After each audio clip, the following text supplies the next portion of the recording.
മക്കളെ, welcome back to sign on learning. മക്കളെ, ബാബു സാറാണ്.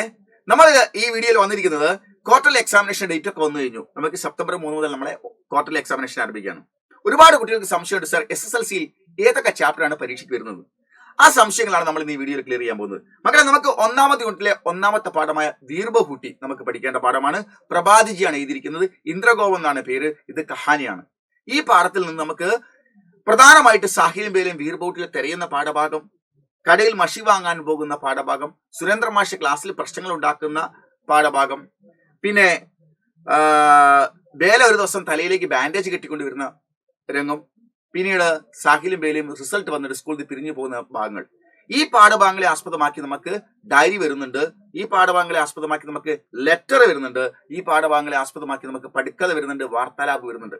ഈ പാഠത്തിൽ നിങ്ങൾക്ക് 14 ചോദ്യങ്ങൾ വരെ പ്രതീക്ഷിക്കാം. 14 മാർക്കിന്റെ ചോദ്യങ്ങൾ നമുക്ക് വീർബഹൂട്ടി എന്നുള്ള പാഠത്തിൽ നിന്ന് പ്രതീക്ഷിക്കണം. ഓക്കെ, അടുത്ത നമുക്ക് രണ്ടാമത്തെ ചാപ്റ്റർ നമുക്ക് വരുന്നത് ടിപ്പണിയാണ്. ഹതാശാസേക്ക് വ്യക്തി ബൈറ്റ് ഗയാഥ എന്നുള്ളത് വിനോദ് കുമാർ ശുക്ല എഴുതിയ കവിതയ്ക്ക് നരേഷ് സക്സേന എഴുതിയ ടിപ്പണിയാണ് നമുക്ക് ഇതിൽ പഠിക്കാനുള്ളത്. ഈ പാഠത്തിൽ നിങ്ങൾക്ക് 7 മാർക്കിന്റെ ചോദ്യങ്ങൾ വരാം. വാക്യ പിരമിഡ് വരാൻ സാധ്യതയുണ്ട്. ഈ പാഠത്തിൽ നിന്നാണ് ഏറ്റവും കൂടുതൽ വാക്യ പിരമിഡ് വരുന്നത്. പിന്നെ 1 വേർഡ് ക്വസ്റ്റ്യൻസ് വരും. പിന്നെ നമുക്ക് 4 മാർക്കിന്റെ ക്വസ്റ്റ്യൻസ് വരും. ഈ പാഠത്തിന്റെ ടിപ്പണി കൃത്യമായിട്ട് മനസ്സിലാക്കിയിരിക്കണം. ഇതിൽ നമുക്ക് 7 മാർക്കിന്റെ ചോദ്യങ്ങൾ വരും മക്കളെ. അത് കഴിഞ്ഞിട്ട് നമുക്ക് പഠിക്കാനുള്ള ടൂട്ടാ പഹിയാണ്. ടൂട്ടാ പഹിയിൽ നമുക്ക് 7 മാർക്കിന്റെ ചോദ്യങ്ങൾ ഉറപ്പായിട്ടും പ്രതീക്ഷിക്കാം. ഉറപ്പായിട്ടും ക്വാർട്ടറിലേക്ക് നമുക്ക് പഠിക്കാൻ ഒരു കവിത മാത്രമാണ്. ഇതിൽ നിന്ന് ഒറ്റ സമ്മറി പഠിച്ചു കഴിഞ്ഞാൽ, നമ്മളൊരു വീഡിയോ തന്നെ വിട്ടിരുന്നു, ഒറ്റ സമ്മറി പഠിച്ചു കഴിഞ്ഞാൽ 7 മാർക്ക് ഉറപ്പ് എന്നുള്ളത്. ഇത് കവിതയാണ്. ടൂട്ടാ പഹിയ എന്ന് പറഞ്ഞ പൊട്ടിയ ചക്രമാണ്. ധർമ്മവീർ ഭാരതിയാണ് എഴുതിയിരിക്കുന്നത്. നിങ്ങൾ കാണുന്ന സ്ക്രീനിൽ തന്നെ നിങ്ങൾക്ക് 3 മാർക്കിന്റെ ചോദ്യമുണ്ട്. ടൂട്ടാ പഹിയ കിസ് പ്രകാർ കി രചനാഹി എന്ന് വെച്ചാൽ കവിത എന്ന് ഉത്തരമുണ്ട്. ടൂട്ടാ പഹിയ കിസ്കി രചനാഹി എന്ന് വെച്ചാൽ ധർമ്മവീർ ഭാരതിക്ക് രചനാഹി എന്ന് ഉത്തരമുണ്ട്. ടൂട്ടാ പഹിയാമയും വിശേഷൻ ശബ്ദ കോൻ സാഹ എന്ന് ചോദിച്ചാൽ അതിൽ ടൂട്ട എന്നുള്ളതാണ് ഉത്തരം, പൊട്ടിയത് എന്നാണ് ഉത്തരം. അതും ഒരു മാർക്കാണ്. അപ്പൊ ഇതിൽ നിന്ന് നമുക്ക് 7 മാർക്കിന്റെ ചോദ്യങ്ങൾ ചോദിക്കാം. അങ്ങനെ ഒന്നാമത്തെ യൂണിറ്റ് കഴിഞ്ഞു. ഇനി നമുക്ക് പഠിക്കാനുള്ള രണ്ടാമത്തെ യൂണിറ്റിലെ അയാം കലാം കെ ബഹാനി എന്ന് പറഞ്ഞ ചാപ്റ്റർ ആണ്. ഇതൊരു ഫിൽമി ലേഖനമാണ്. ഇത് എഴുതിയിരിക്കുന്നത് മിഹിറാണ്. ഈ പാഠവുമായി ബന്ധപ്പെട്ട് നമുക്ക് 7 മാർക്കിന്റെ ചോദ്യങ്ങൾ ചോദിക്കാം. ഓക്കെ മക്കളെ, അപ്പൊ നമുക്ക് ഇത്രയും പാഠഭാഗങ്ങളാണ് നമുക്ക് ക്വാർട്ടർലി എക്സാമിനേഷൻ നമ്മൾ പഠിക്കേണ്ടത്.